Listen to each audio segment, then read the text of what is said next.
Asante kwa sababu ya jinsi ulivyo mwaminifu.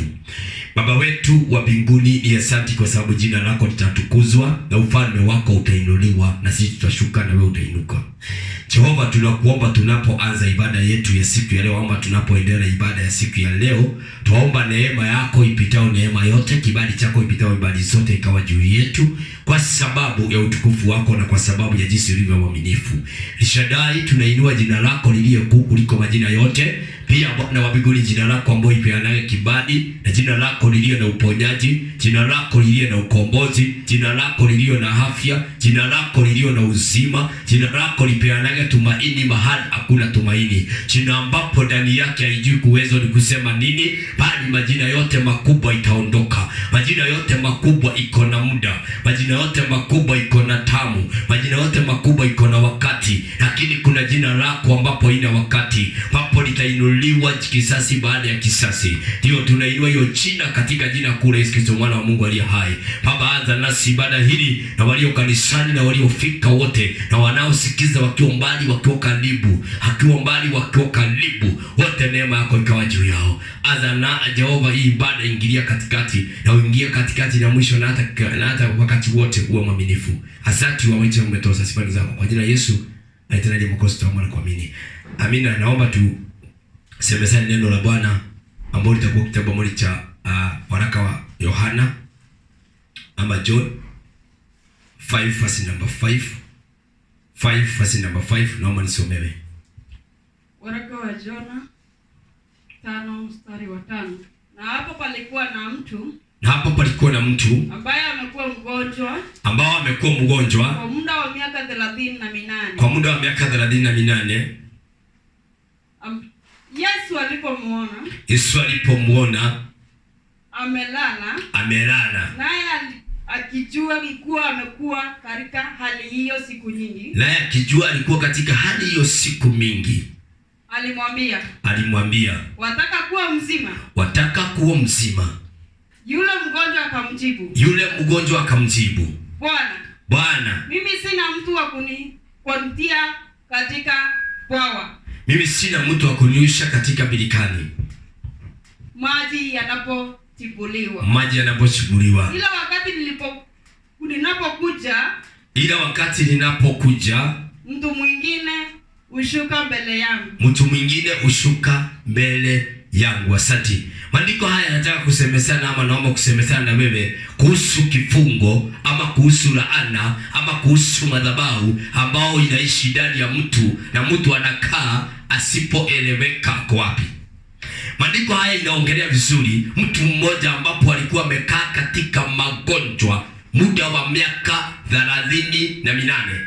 Na maandiko yanasema kwamba alikuwa ambao hawezi kwa sababu amekuwa mgonjwa muda wa miaka 38, lakini kuna wakati malaika wa Bwana alikuwa anatumwa, anakuja ndani ya ile birika, anaingia na anachimbua yale maji ama anatengeneza yale maji ili mwenye atakaingia wa kwanza apate kitu kinaitwa uponyaji. Maandiko yanasema vizuri, maji inakuja inachimbuliwa, na ule atakapoingia wa kwanza katika ile birika Bethsaida, yeye ndiye atakapopokea uponyaji, ama yeye ndiye atakapopokea ile ugonjwa wa ukoma. Kama ni ugonjwa wa ukoma, kama ni ugonjwa wa HIV, kama ni wakati kama huu ugonjwa wa HIV, ugonjwa wa ukoma, ugonjwa wa kansa, mwenye anaingia hatua kwanza ndiye atakapopokea uponyaji. Sababu hao watu walikuwa wanakaa mahali pamoja, wote wenye magonjwa, wenye kiwete, kutokusikia, kutokuona, mambo hayo sote, hao watu wako mahali pamoja. Lakini maandiko inasema vizuri, malaika wa Bwana anatumwa, anakuja, anaingia katika ile birikani, anachibua yale maji, lakini haya maji inapewa upako ya mtu mwenye ataingia wa kwanza, ndiye atakayepokea uponyaji, ndiye atakayepelekwa glory nyingine, ndiye atakayepokewa uponyaji na atakayenyoroshwa na atakawa shida zake zimeisha.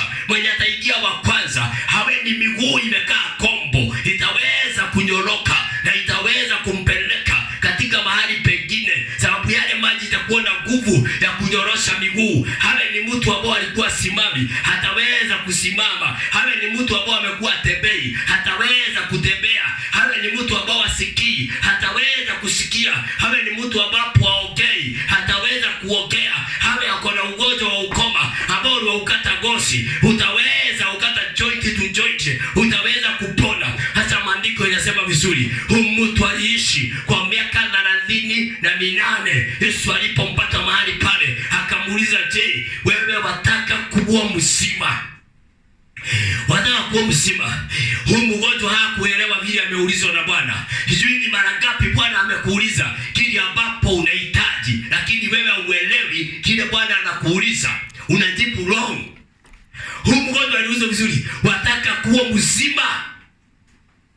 Mgonjwa anasema yes, anapita barabara mrefu. Hivyo ndivyo Wakristo tuko. Unaulizwa wataka kuwa wataka pokea uponyaji, wataka ukombolewa, badala upeseme yes, wewe unapita barabara mrefu sababu ya ujuaji, unapita barabara mrefu sababu imani yako iko kwa wanadamu. Huyu mgonjwa alianza kusema, mimi Bwana sina mtu wa kunisha katika maji. Hiyo swali yako ameulizwa hiyo.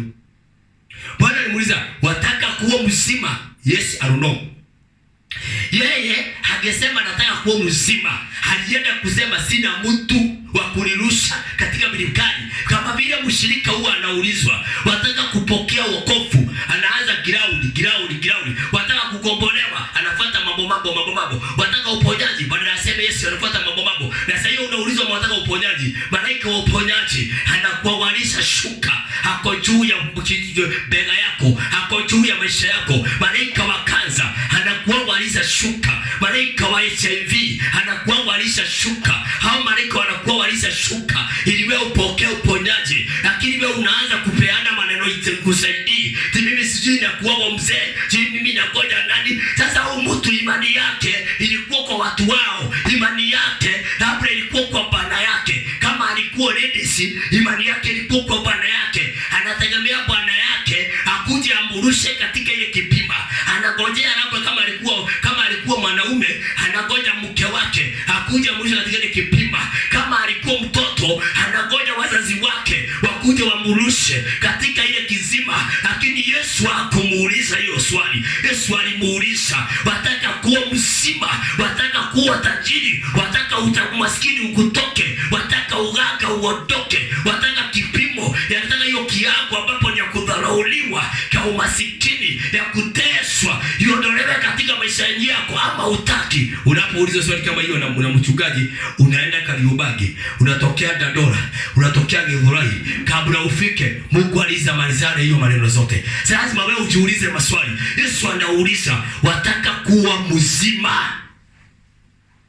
Wataka pokea, unataka kupokea ukombozi, wataka kupokea kubadilishiwa maisha, wataka kuinuliwa kutokana na ile shida uko nayo, ukapelekwa kiango kingine. Unataka aje? Ugonjwa yako imekaa miaka ngapi? Hiyo shida uko nayo imekaa miaka ngapi? Naongelea mama tasa ambao hapati mtoto, ambao wamekaa miaka mingi. Maandiko inasema vizuri, Mungu alipotembelea Elisabeti na mtumishi wake Zakaria, akakuta Elisabeti hapati mtoto. Alimuuliza, mwaka kama huu tunataka uwe Elisabeti aitwe mama, asiweze kuitwa jina lake, ili akapata mtoto. Maandiko inasema vizuri, Zakaria alibishana na Bwana, naye malaika wa Bwana ambao ni Mikaya akamwambia, kama Bwana isivyo, utajua nasimama mbele za Bwana, utakuwa bubu mpaka huyo abebe mimba na aweze kuzaa. Wakristo tuko na shida